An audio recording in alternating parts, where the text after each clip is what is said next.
3 सितंबर 1920 के दिन कैप्टन छोटालाल मीना जी ने जन्म लिया था।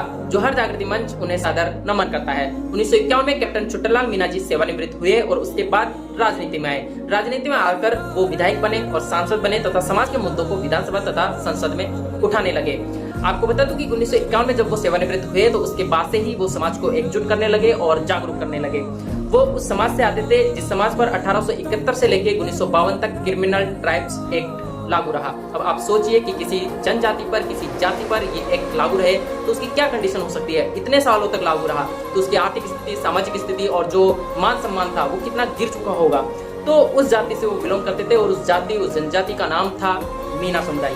मीना समुदाय को आरक्षण देने की जब बात चली तो काफी सारे गलियारों से ये निकल कर आया कि हाँ, मीना जो जनजाति है वो आदिवासी है और ये एसटी में शामिल होने के लिए बिल्कुल परफेक्ट है। केंद्र सरकार के द्वारा काफी सारी कमेटियां बनाई गई थी जिसमें काका कालेकर जो नाम की कमेटी थी वो मुख्य थी। 1955 में शायद वो बनी थी और 1956 में उसकी जब रिपोर्ट आई तो एसटी के अंदर मीना जनजाति को शामिल कर लिया गया था।